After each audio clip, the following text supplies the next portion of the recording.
പെണ്ണ് അന്വേഷിച്ച് വീടായ വീടൊക്കെ കയറിയിറങ്ങിയെന്ന് വെച്ചിട്ട് കാര്യമൊന്നുമില്ല. ചിലപ്പോ വളരെ അവിചാരിതമായിട്ടായിരിക്കും നമുക്ക് പറ്റിയ ഒരാളെ കണ്ടെത്തുന്നത്. ഞാൻ ഈ കുട്ടിയെ മുമ്പും കണ്ടിട്ടുള്ളതാ, പക്ഷേ അന്നൊന്നും അങ്ങനെ തോന്നിയിട്ടില്ല. ഇപ്പൊ തോന്നി. ഞാൻ അതല്ല ചോദിച്ചത്. ഹരിക്ക് വേറൊരു അഫയർ ഉണ്ടായിരുന്നല്ലോ, അതെന്നേ വിട്ടു. Yes, come in. ഇതാര്? മിസ്റ്റർ മഹാദേവന് വീട്ടിൽ വന്നപ്പോ കണ്ടില്ല. ഞാൻ പഞ്ചാബിൽ പോയിരിക്കുകയായിരുന്നു. അതെ, ഒരു സീരിയസ് പ്രശ്നം. എന്തേ? രഹസ്യമാണ്. പറഞ്ഞോളൂ. എനിക്കും ബാബുവിനിടെ രഹസ്യങ്ങളൊന്നുമില്ല. നന്ദിനിയെ പിടിച്ചോണ്ടുപോയി. അവളുടെ അമ്മാവൻ. നന്ദിനിയെ ഹരികൃഷ്ണനെ കൊണ്ട് കെട്ടിക്കാൻ അയാൾക്ക് ഇഷ്ടമില്ല. ഹരിയുടെ അച്ഛനോട് എന്തോ പൂർവ്വ വൈരാഗ്യം. എന്റെ അച്ഛനോടോ? അതെ, നന്ദിനി കാണുന്ന ഭയങ്കര സങ്കടം. ഹരിയേട്ടനെ ഉടനെ കാണണമെന്ന് നന്ദിനി എന്നോട് രഹസ്യമായി പറഞ്ഞു. ഓ, ഈ അമ്മാവനാര്? അയാൾ ഇപ്പൊ തന്നെ ഇടിച്ച് ശരിയാക്കണോ? അതൊന്നും വേണ്ട. എന്തൊക്കെയായാലും നന്ദിനിയുടെ അമ്മാവനായി പോയില്ലേ. വാ ബാബു. വേണ്ട, ഇങ്ങനൊരു കാര്യമാവുമ്പോ ഹരി തനിച്ചല്ലേ നല്ലത്. ഇല്ല ബാബു, കുഴപ്പമില്ല. അല്ല, അത് കുഴപ്പമില്ലെന്നേ. വാ.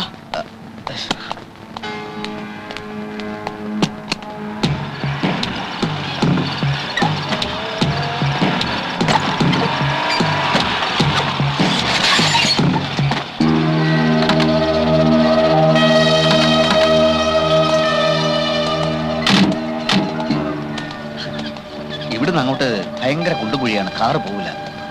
നിങ്ങൾ ഇവിടെ നിന്നോളൂ, ഇല്ലെങ്കിൽ തിരിച്ചു വരുമ്പോഴേക്ക് കാർ ഇവിടെ കാണില്ല. ഭയങ്കര കള്ളന്മാരുടെ സ്ഥലമാണ്. ആണോ? അതെ.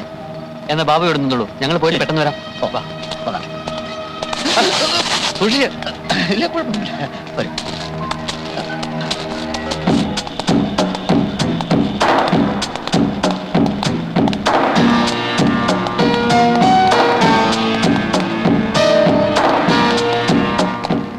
നന്ദിനി ഇവിടെ?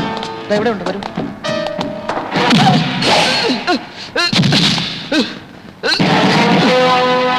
അന്നും ഇന്നും എന്റെ ജീവിതത്തിന്റെ വഴിമുടക്കാൻ വന്നവനാണ്. ഇനിയും കണക്ക് തീർക്കാൻ വൈകിക്കൂടാ. മഹാദേവ, എന്താ ഇത്? നിങ്ങളെ ചതിച്ചവന്റെ കൂടെ നിങ്ങളും ചേർന്നോ? ഇയാളിപ്പോ എവിടുന്ന് വന്നു എന്ന് ഞാൻ അറിഞ്ഞില്ല ഹരികൃഷ്ണ. വേദനിച്ചോ? സോറിയേ. നിനക്കെന്റെ നന്ദിനിയെ കേട്ടോ? അല്ലടാ.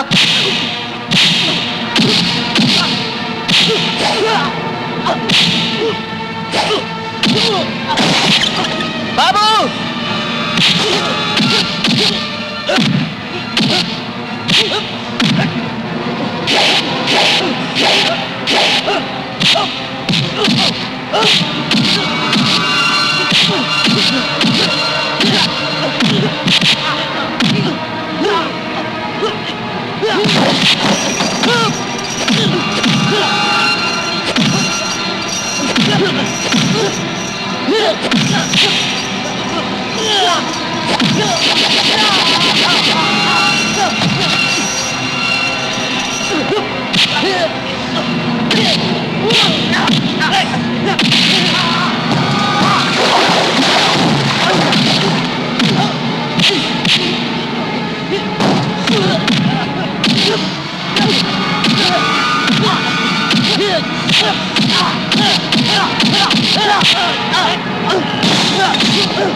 ഒത്തിരി ആൾക്കാർ നീ കാരണം കണ്ണീര് കുടിക്കേണ്ടി വന്നിട്ടുണ്ട്.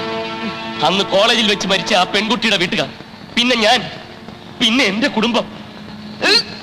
ഇന്ന് ആളുകളെ ചതിക്കാൻ മടിയില്ലാത്ത ഒരു കള്ളനായി ഞാൻ മാറി. എല്ലാത്തിനും നീയാണ് ഉത്തരവാദി. നിനക്ക് ഈ ശിക്ഷ പോരെന്ന് എനിക്കറിയാം. എനിക്കിപ്പോ ശിക്ഷയും ജയിലും ഒക്കെ ഒരു ശീലമായിരിക്കുകയാണ്. പക്ഷെ ഇപ്പൊ ഞാൻ ജയിലിലേക്ക് പോകുന്നത് സന്തോഷത്തോടു കൂടിയാണ്. മഹാദേവ, ഞാൻ പോകുന്നു. എന്നെങ്കിലും കാണാം. കുറ്റം ചെയ്തവരൊക്കെ ശിക്ഷ അനുഭവിക്കണമെന്നുണ്ടെങ്കിൽ നമ്മുടെ നാട്ടിലുള്ള മിക്കവരുടെയും താമസം ഇപ്പൊ ജയിലിലായിരിക്കണം. രാജഗോപാലൻ സ്വന്തം പ്രശ്നങ്ങളെ പറ്റി പറഞ്ഞല്ലോ. അതൊക്കെ പരിഹരിച്ചു കഴിഞ്ഞിട്ട് ബാക്കി നമുക്ക് ആലോചിക്കാം. ഇല്ല, ഇനിയെങ്കിലും എനിക്കൊരു മനുഷ്യനെ പോലെ ജീവിക്കണം.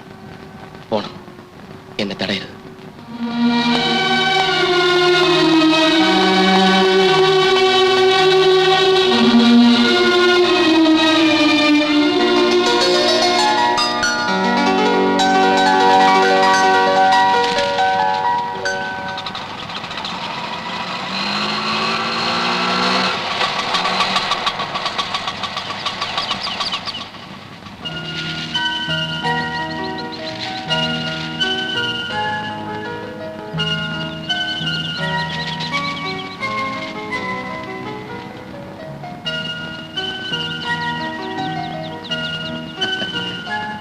പേടിക്കണ്ട, കയറി വരാം. സ്റ്റാഫൊക്കെ മിക്കവാറും പുതിയ ആൾക്കാരാ, രോഗികളും.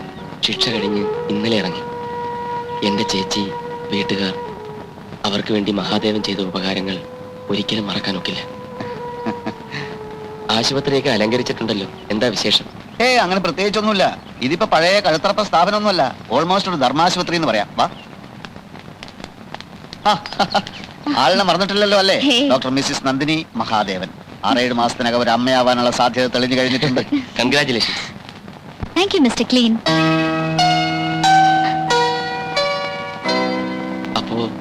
അപ്പോ ഞാൻ അയച്ച കത്ത് നിർമ്മലയ്ക്ക് കിട്ടിയല്ലേ? പക്ഷെ നിർമ്മലയുടെ വിവാഹമാണിന്ന്. ഇവിടെ വെച്ച് അതിന്റെ അലങ്കാരമാണിതൊക്കെ.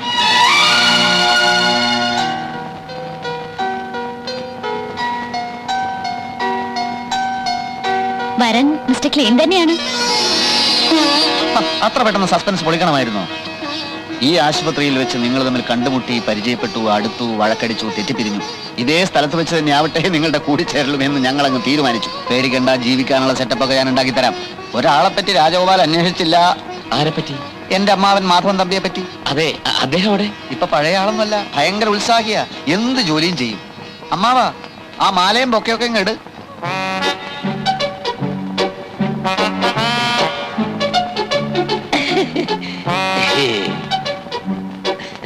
ഇവിടെ ഒരു അറ്റൻഡറുടെ ഒഴിവ് വന്നപ്പോ പുള്ളിക്കാരൻ സ്വയം അറ്റൻഡർ ആയതാ. അമ്മാവ മാല കൊടു, ജീവിതത്തിൽ ഒരിക്കലെങ്കിലും ഒരു നല്ല കാര്യം ചെയ്യുക. പല്ല് ചിലക്കാത്ത, കോഴി കൂവാത്ത ശുഭമുഹൂർത്തത്തിൽ മാലയിട്.